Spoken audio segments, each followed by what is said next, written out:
qualité de notre relation avec Dieu dépend de notre niveau de foi. On dit comment ça? Hébreux 11.1 nous dit ceci. Or la foi est une ferme assurance des choses qu'on espère, une démonstration de celles qu'on ne voit pas. Bien que la parole nous définisse clairement la foi, plusieurs parmi nous fondent leur foi sur des signes et des miracles, ou je devrais dire sur des mirages. Cette parole m'a été donnée il y a plus de 3 semaines.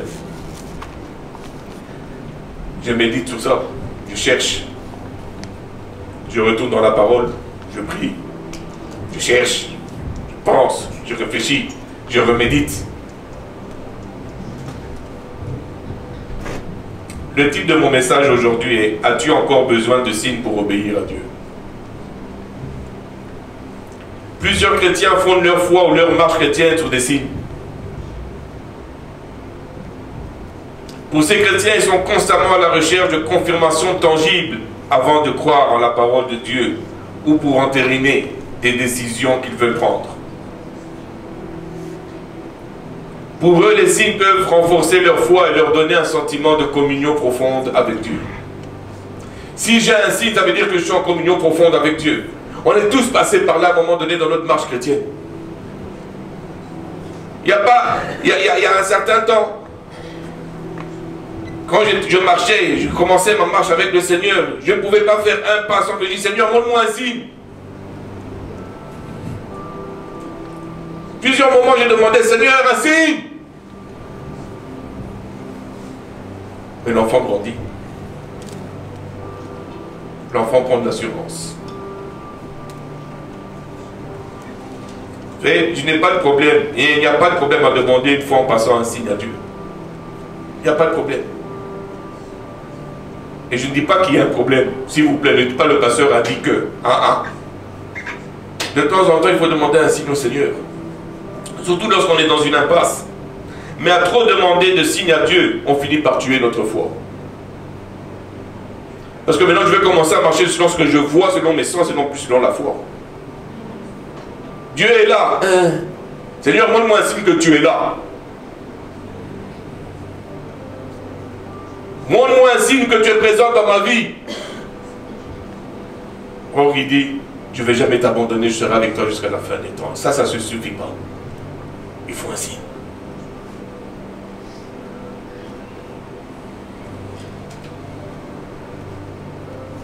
Et à force de tuer notre foi, on demeure des nains spirituels toute notre vie. C'est comme ça qu'on va trouver dans les églises des personnes, ça fait 15 ans, 20 ans, 30 ans qu'ils ont donné leur vie au Seigneur, mais ils n'ont pas changé, ils n'ont pas évolué. Ils restent toujours au même niveau. Tu as appelé à aller de gloire en gloire, mais tu t'arrêtes et tu restes un nain spirituel. Tu n'arrives pas à grandir. Qu'est-ce qui se passe? Où est passée ta foi? Mon frère, ma soeur, où est passée ta foi? Où est passée ta foi? Pose-toi la question. Hébreux 11.1 nous dit, notre foi doit être basée non pas sur la recherche de signes extérieurs, mais sur la pleine confiance en Dieu et sa parole. Amen. Pour vous expliquer ce que je dis, j'aimerais qu'on médite un texte de la Bible dans lequel Jésus lui-même répond aux scribes et aux pharisiens qui lui ont demandé un signe avant de croire en lui. J'aimerais qu'on aille dans Matthieu 12, 38 à 42. Alors quelques-uns des scribes et des pharisiens prirent la parole et dirent, Maître, nous voudrions te voir faire un miracle. Et il leur répondit, une génération méchante et adultère demande un miracle. Il ne lui sera donné d'autre miracle que celui du prophète Jonas. Car de même que Jonas fut 3 jours et 3 nuits dans le ventre d'un grand poisson, de même le Fils de l'homme sera 3 jours et 3 nuits dans le sein de la terre. Les hommes de Ninive se lèveront au jour du jugement avec cette génération et la condamneront, parce qu'ils se repentirent à la prédication de Jonas. Et voici, il y a ici plus que Jonas. La reine du Midi se lèvera au jour du jugement avec cette génération et la condamnera, parce qu'elle vint des extrémités de la terre pour entendre la sagesse de Salomon. Et voici, il y a ainsi plus que Salomon. Mais, alléluia. Elle est belle cette parole-là. Allô? Je dis, elle est belle cette parole. Non, hein? Elle est dure, hein? Ça, c'est le genre de parole que quand tu lis, tu passes vite. Tu dis, Seigneur, donne-moi une parole.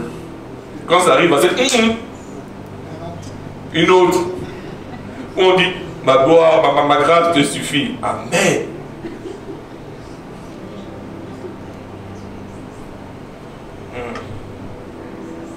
C'est la parole. Vous voyez, Matthieu, chapitre 12 est un passage pris dans l'évangile selon Matthieu. C'est là où Jésus fait face à une opposition croissante de la part des pharisiens et des chefs religieux. Jésus et ses disciples sont critiqués par les pharisiens pour avoir cueilli du blé le jour du sabbat. Cueilli. Le jour du sabbat. Parce que Jésus a guéri la main sèche d'un paralytique. Le jour du sabbat, on l'accuse. Vous m'entendez? Est-ce que vous m'entendez? Vous voyez ce que je m'en vais? On l'accuse de chasser les démons par Belzébul, comment tu appelles ça? Le prince des démons.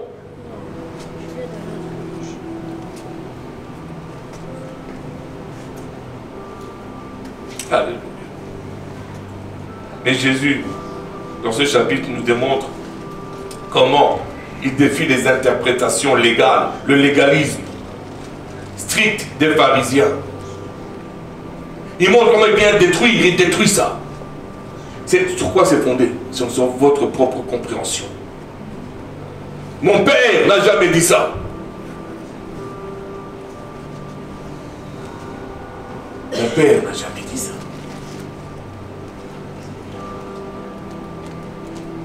Mais vous voyez, Jésus met l'accent sur la miséricorde, la justice et la foi. Et il nous montre aussi également jusqu'à quel point les pharisiens et les chefs religieux étaient déterminés à faire tomber Jésus dans leur piège. Bien aimé, le texte que nous venons de lire s'inscrit dans ce contexte de confrontation de notre Seigneur Jésus-Christ avec les pharisiens et les chefs religieux. Après avoir essayé tout au long du chapitre 12 de le faire tomber, mais sans succès, certains scribes et pharisiens lui demandent un signe pour prouver son autorité. Jésus vient de faire un miracle. Ok? Il vient de faire un miracle. On lui donne un signe. Vous-même comprenez ça. Tu viens d'être sauvé. Mais tu dis, Seigneur, montre-moi un signe.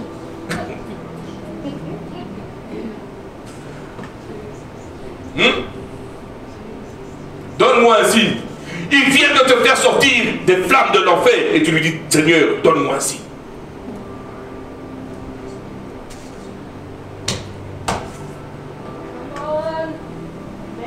Amen. Donne-moi un signe.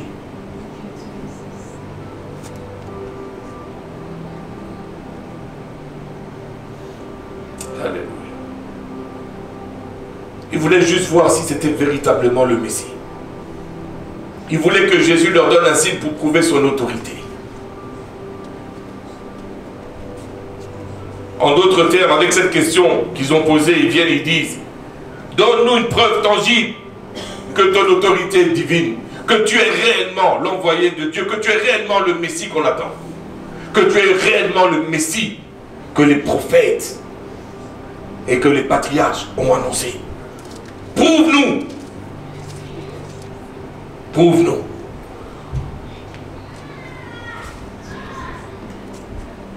Ils viennent vers lui pour le faire tomber, pour trouver quelque chose en lui pour le condamner. Écoutez bien leur sournoiserie.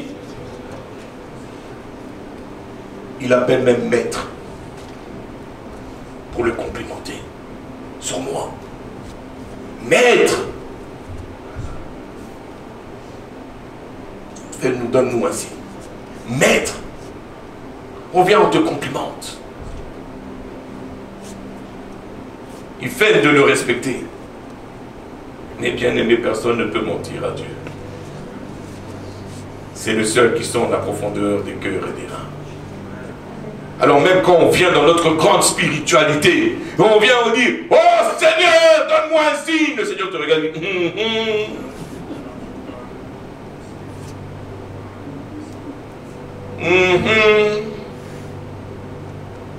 Je sonde ton cœur. Je sonde tes reins. Et même là où toi-même tu ne peux pas aller en profondeur de ton cœur, moi j'y vais.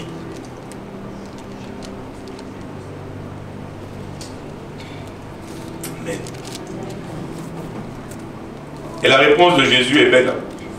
Elle qualifie cette génération de méchantes et adultères pour leur manque de foi et leur demande de signe. Et il refuse de leur donner un signe autre que celui de Jonas. Bien-aimés, cette réponse devrait nous faire réfléchir, nous faire examiner sur notre marche avec Dieu. Honnêtement.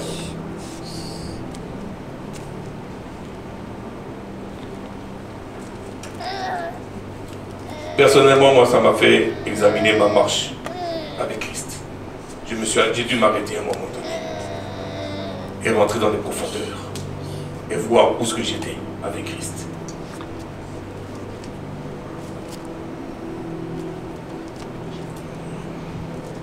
Il leur dit, c'est une génération méchante et adultère.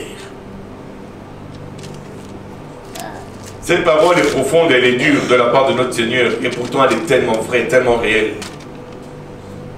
C'est une génération méchante, car aussi bien les scribes, les pharisiens, que le peuple juif s'étaient endurcis contre la conviction des miracles de Christ.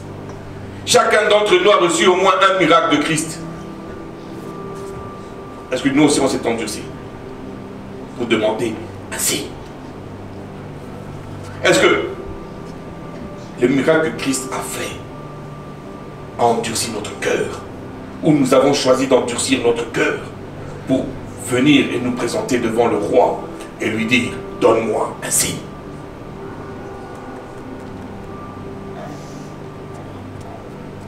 Parce que le Seigneur n'a pas répondu comme on voulait. Est-ce qu'on va venir dans sa présence et lui dire, montre-moi un signe et je vais croire en toi?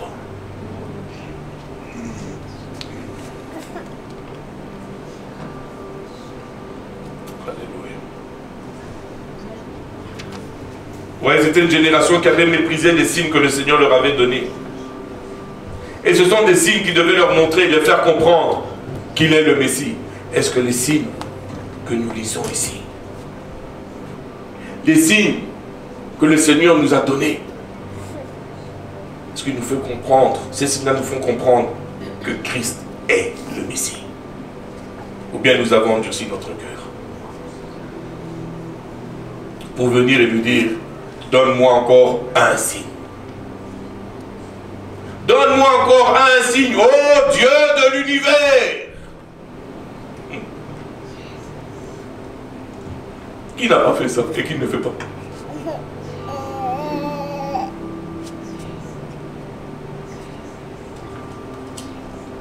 Donne-moi un signe. Bien aimé, Jésus faisait des signes et des prodiges plus grands que ceux de Moïse et des patriarches. Et pourtant, cette génération a endurci son cœur au signe de notre Seigneur Jésus-Christ. Abraham ainsi que les patriarches ont rêvé et espéré vivre le temps du Fils de l'homme. Oh. Imaginez-vous, tu te retrouves avec Abraham. Tu meurs, tu es dans la présence de Dieu, tu es avec Abraham. Et Abraham vient et te pose la question, c'était comment avec le Saint-Esprit en toi? Nous, on était juste sur nous, on sentait, on a fait des grandes choses. Mais en toi, c'était comment? Qu'est-ce que tu vas lui dire? Je demandais à Dieu un signe. Amen. C'est ce qu'on va dire. Dans toute notre grande spiritualité. L'homme du moment, la femme du moment. Donne-moi un signe, oh Dieu. J'ai demandé à Dieu de me donner un signe, il ne m'a pas donné de signe à Abraham. C'est ce qu'on va répondre.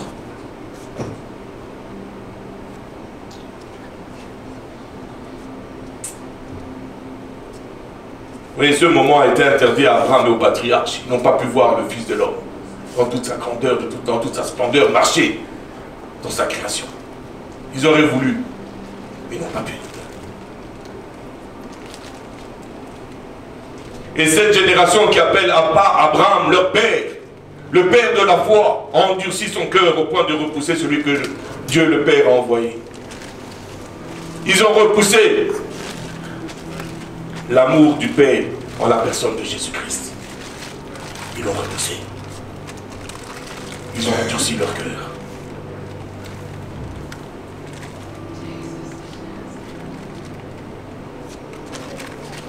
Allons dans Proverbe 32.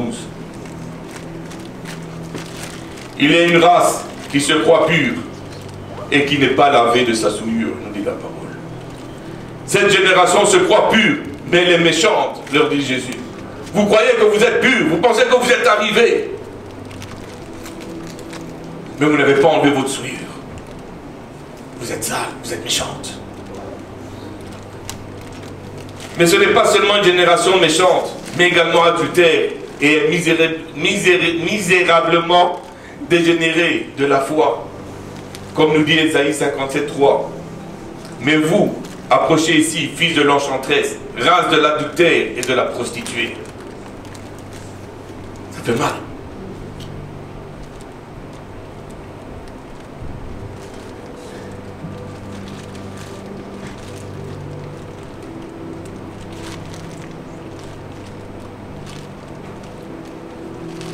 Quand tu lis la parole,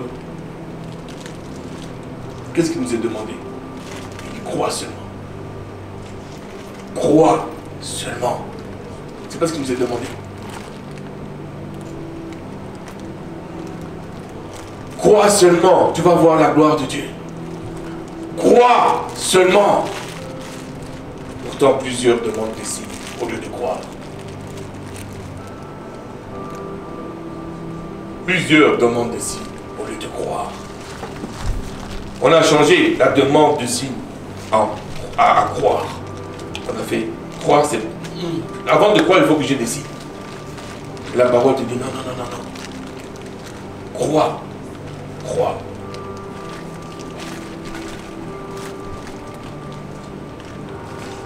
Jésus annonce à cette génération-là que le seul signe donné à cette génération sera celui de Jonas.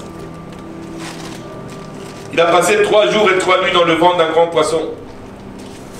De même, Jésus passera 3 jours et 3 nuits dans le tombeau avant de ressusciter.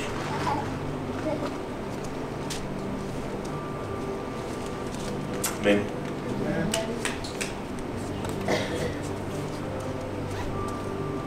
J'aimerais un petit parallèle ici. Parce que dans cet enseignement fort et puissant, il y a un parallèle entre les deux exemples donnés par Jésus. Les Ninivites, qui étaient païens, ont écouté les paroles de Jonas et se sont repentis. Sincèrement. Ils ont mis la cendre sur eux. Se sont repentis. Tout Ninive s'est repenti. N'est-ce pas?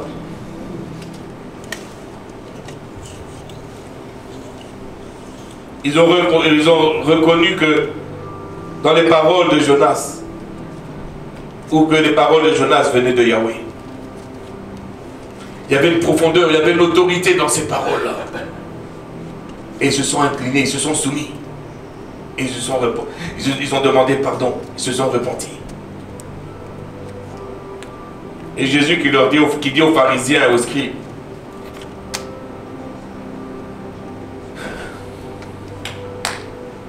voici, devant vous, il y a plus grand que Jonas. Il y a plus grand que Jonas. Mais vous ne croyez pas. Vous avez endurci votre cœur. Ma parole est plus que suffisante. Vous avez tellement endurci votre cœur que vous n'arrivez même pas à vous repentir. Vous pensez que vous êtes tellement arrivé à un point où la repentance pour vous n'est plus nécessaire. Pourtant, vous croyez aux paroles de Jonas. Mais devant vous, il y a plus que Jonas. Vous qui étudiez la parole, qui parle de moi, vous ne me reconnaissez pas. Que devant vous, il y a plus que Jonas. Et vous demandez un signe. Mais il ne sera donné aucun autre signe que celui de Jonas. Autant Jonas est mort et resté dans le ventre du poisson pendant 3 jours et 3 nuits, autant le Fils de l'homme va rester dans le sein de la terre pendant 3 jours et 3 nuits. Et le signe que je veux vous donner, ça sera que la vie va revenir en moi par ma propre puissance. Oh, oh, oh, oh. C'est chaud. Non, non, je ne sais pas si vous comprenez ce que vous saisissez ce que je suis en train de dire. Toi et moi, on a besoin de sa puissance pour avoir la vie. Lui, il vient et dit, par moi-même, je vais revenir à la vie. Parce que la mort ne peut pas me contenir. Et ce sera le signe de mon autorité, de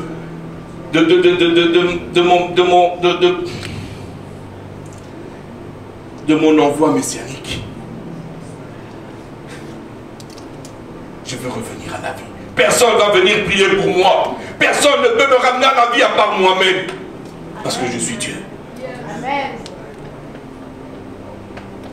Il dit voilà le signe. Yes! Alléluia!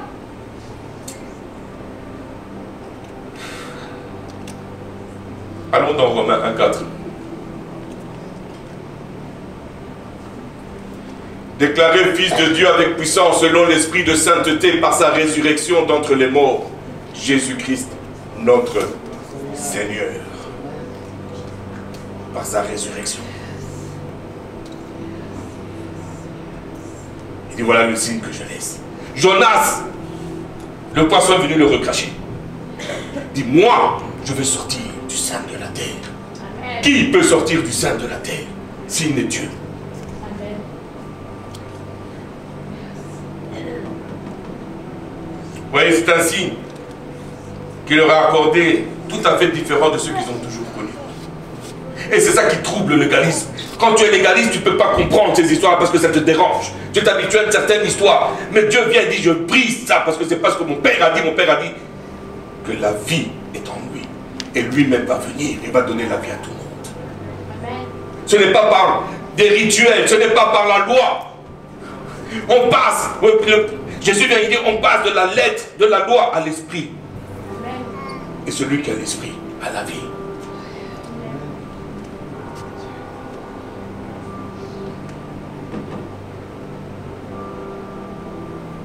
Oui, c'est ça le signe ultime que nous avons tous besoin.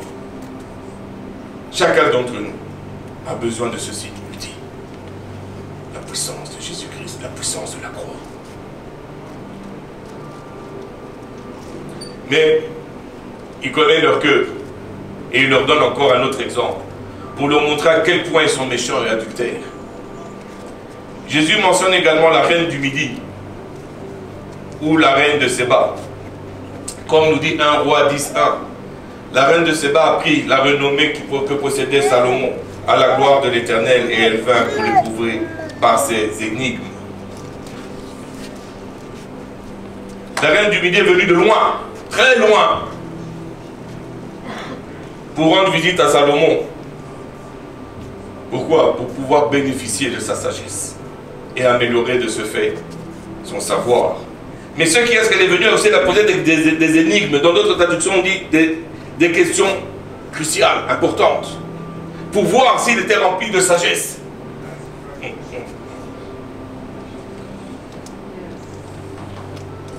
Et Jésus qui leur dit, qui dit à ces pharaons, à ces pharisiens, à ces scribes, que la sagesse de Salomon fit plus d'impression sur la reine de Séba ou la reine du Midi que toute sa prospérité et sa splendeur de la cour. Il était riche. Salomon était riche. La parole nous le dit. Il avait une grande cour qui donnait l'envie à tout le monde. Mais tout ça n'était rien comparé à la sagesse qu'il avait. Où sont tes yeux? Où sont mes yeux? Sur les biens, la prospérité des autres. La position qu'ils ont. L'argent qu'ils ont. C'est ça. La belle maison, la belle voiture, la grande maison, la grande voiture. La Rolls-Royce qui est garée dehors. C'est ça. Ou bien c'est sous la sagesse que la personne porte. Où sont tes yeux? Dis-moi. Elle avait compris. Elle était reine. Mais quand elle est arrivée elle-même, elle s'est rendue compte de la richesse de Salomon. Mais c'est pas ça qui l'a impressionné. C'était la sagesse. Fréquente le sage, tu vas devenir sage. Fréquente l'insensé, tu vas devenir insensé. Qu'est-ce que tu cherches? Oh, je veux... Fréquente ceux qui ont réussi, comme ça toi aussi tu vas réussir. Si je fréquente celui qui vend des histoires illicites, moi aussi je veux arriver à ce niveau-là, ce n'est pas un exemple que je veux suivre. Le succès, écoutez-moi bien, le succès pour un homme, pour une femme, c'est quoi? C'est quand ton nom est inscrit sur le livre de la vie. Voilà le succès. Tant et aussi longtemps que ton nom n'est pas là, tu as échoué. Tout ce qu'il y a ici, on va laisser. Mais est-ce que ton nom est écrit dans le livre de la vie? Dis-moi. Est-ce que tu reçois la sagesse du Seigneur? Est-ce que tu marches selon la sagesse du Seigneur? Est-ce que je marche selon cette sagesse-là?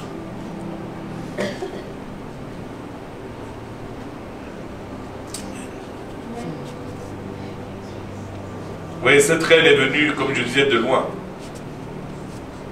pour entendre la sagesse de Salomon. Pourquoi? Parce qu'elle a reconnu. Elle a reconnu en Salomon la sagesse de Dieu. C'est arrêté. Elle veut entendre la sagesse de Dieu à travers Salomon. Et Jésus qui dit aux scribes, aux pharisiens, pourtant devant eux il y a plus que Salomon. La sagesse personnifiée en Jésus-Christ est devant eux, mais n'ont pas reconnu. Ils la repoussent. Ils ont endurci leur cœur. Ils vont chercher dans Salomon tout ce que Salomon a écrit pour avoir la sagesse, mais devant eux il y a la sagesse. Mais ils repoussent cette même sagesse-là. Waouh!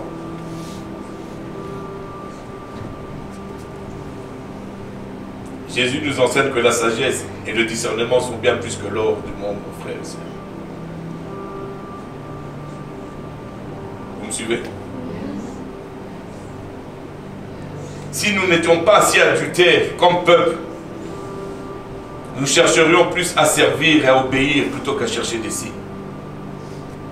Proverbe 8:11 nous dit, car la sagesse vaut mieux que les perles, elle a plus de valeur que tous les objets de prix. La sagesse crie dans les rues. Qui l'entend? Qui entend la sagesse qui crie dans les rues? Qui a entendu la sagesse crier son nom et s'est arrêté? Qui?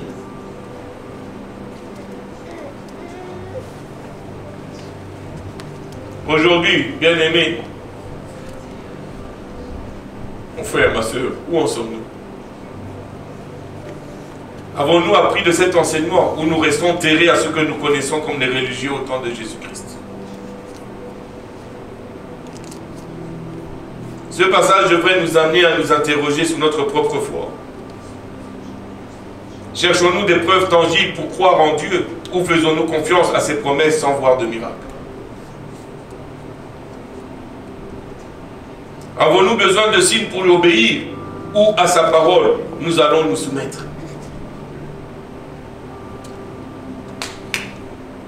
Pierre a fait quelque chose d'extraordinaire à la pêche miraculeuse.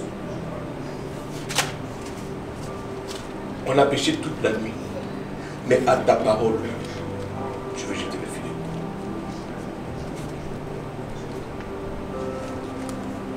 Vous me suivez?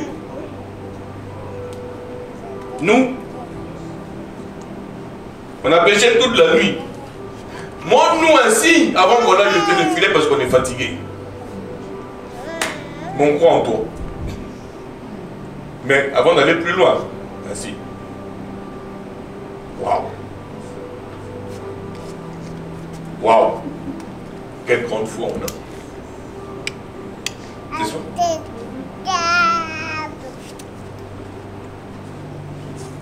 Oui, c'est une question qui est cruciale dans notre marche. On doit savoir où on est. On doit savoir comment est-ce qu'on marche. À cette époque, Jésus n'était pas encore allé à la croix. Et les pharisiens, les scribes, tous ces religieux, tous ce monde pensaient avoir encore une excuse. Même si cela ne tient pas debout, mais pensaient encore avoir une excuse. Aujourd'hui, nous, quelle justification on a? Quelle excuse on a? Pose-toi la question. Quelle excuse tu auras devant le Seigneur? Pour lui dire, je voulais ainsi. Quelle excuse? Lorsqu'il dit, je suis allé à la croix. J'ai tout payé. Quelle excuse? Il dit, je ne vais jamais t'abandonner, je serai avec toi jusqu'à la fin des temps. Quelle excuse?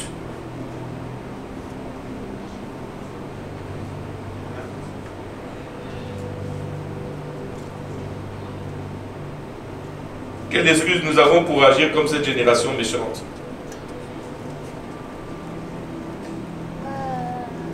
Je me suis arrêté. Je regardais la croix.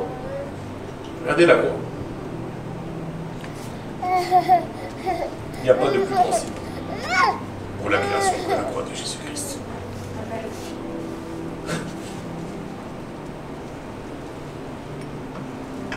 La création s'agenouille devant la puissance de la croix. Parce qu'elle reconnaît le plus grand signe de l'amour de Dieu. Toi, moi, est-ce qu'on est capable de reconnaître que dans cette croix, c'est le signe dont nous avons besoin? Est-ce qu'on peut juste s'arrêter? Juste s'arrêter et reconnaître le signe de la croix. Il y a la puissance.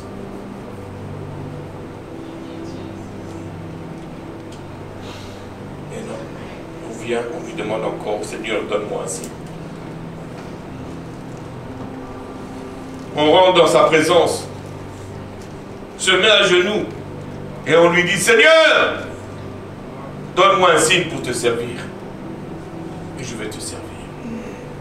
Seigneur, donne-moi un signe pour que je puisse évangéliser telle ou telle personne. Donne-moi un signe pour parler à telle ou telle personne. Seigneur, guéris-moi, ça sera mon signe.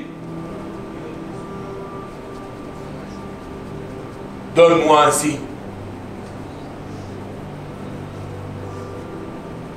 Oh Seigneur, je veux un signe. Comme ça je veux savoir que tu es avec moi. Que tu marches à mes côtés. Donne-moi un signe.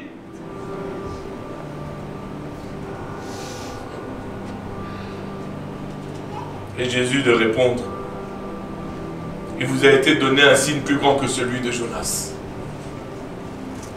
Plus grand que celui des prophètes. Et le seul signe qui a été donné à cette génération, c'est la croix. Oui, on veut des signes comme Gédéon a reçu. Nous voulons des signes comme les patriarches dans la Bible ont reçu. Et quand on les a pas, on se plaint. On murmure. Et pourtant, nous avons plus grand que les patriarches dans notre vie. Nous avons le Saint-Esprit. Mais ça ne suffit pas. On veut encore un signe. Un signe de plus. Et je veux te croire. Juste un. Et je veux t'obéir. Seigneur, je ne suis pas compliqué. Un signe, tout petit. Tu es capable. Juste un.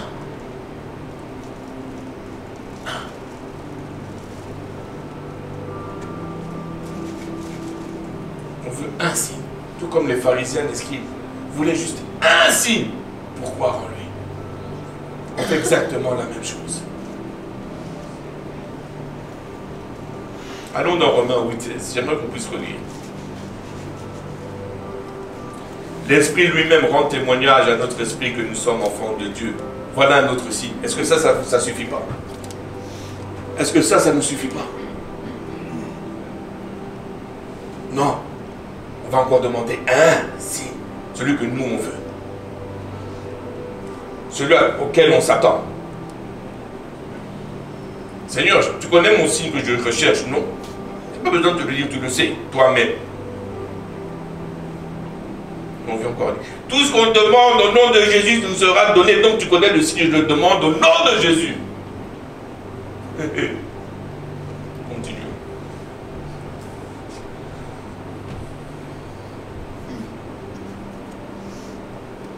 Bien-aimés,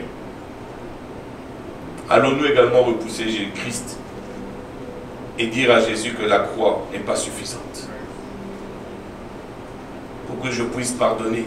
La croix n'est pas suffisante pour que je puisse aimer. La croix n'est pas suffisante pour que je puisse servir, pour que je puisse t'obéir, pour que je puisse m'abandonner à toi. Jésus, si tu es le Messie, donne-moi un autre signe, alors je croirai en toi. Parce que le signe que tu m'as donné n'est pas suffisant. Oui, merci, tu es mort à la croix pour moi, pour me sauver. Mais je veux un autre signe. Alléluia. Alléluia. Je vais finir avec ça, Père bien-aimé. Bien que le Christ soit toujours prêt à entendre et à exaucer les désirs et les prières des saints, de ses enfants, il ne veut pas satisfaire et ne satisfera pas les désirs et les humeurs corrompues. Désolé. Les signes ont été donnés, ont été accordés à ceux qui les ont désirés pour confirmer leur foi, comme Abraham et Gédéon. Mais ils ont été refusés à ceux qui les ont demandés pour excuser leur incrédulité. Alors quand tu demandes un signe, tu dois savoir dans quoi tu demandes. Pour confirmer ta foi ou parce que tu n'y crois pas. À toi de choisir. À moi de choisir. Le passage de Matthieu 12, 38 à 42 nous invite à une foi authentique, qui ne cherche pas de miracle pour croire en Dieu, mais qui reconnaît et accepte des signes qu'il nous a déjà donnés. C'est pas compliqué. J'ai donné ma vie pour toi. Qu'est-ce que je peux donner de plus? Qu'est-ce que je peux donner de plus?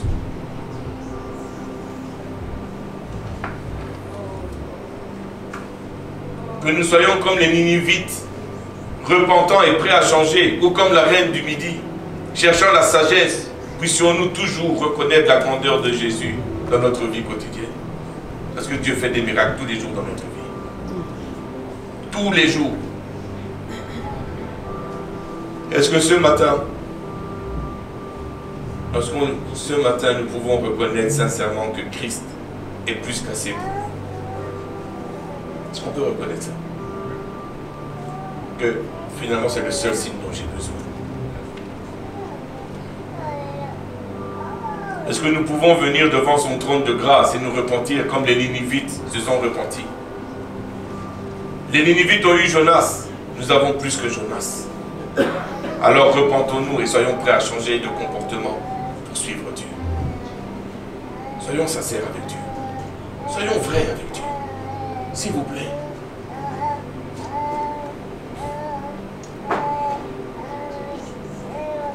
Soyons vrais avec Dieu, parce que lui, il est vrai avec nous. Il est vrai avec nous. Avons-nous assez de discernement en nous pour saisir que la sagesse a plus de valeur que tout l'or du monde? Comme la reine du Midi qui est venue jusqu'à Salomon pour recevoir et apprendre de sa sagesse. Et pourtant, nous avons plus que Salomon. Nous avons l'esprit de sagesse.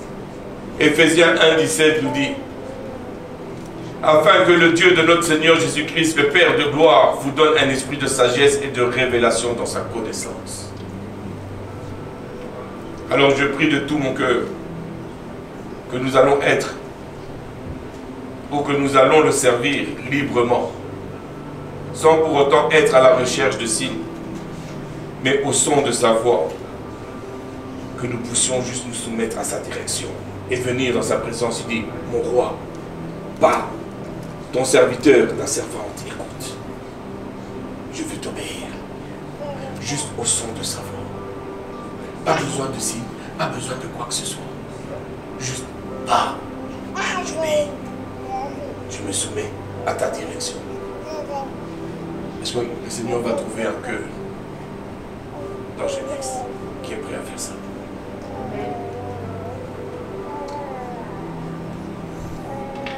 Bien-aimés, nous marchons dans une grâce que la terre n'a jamais vue expérimenter depuis sa création.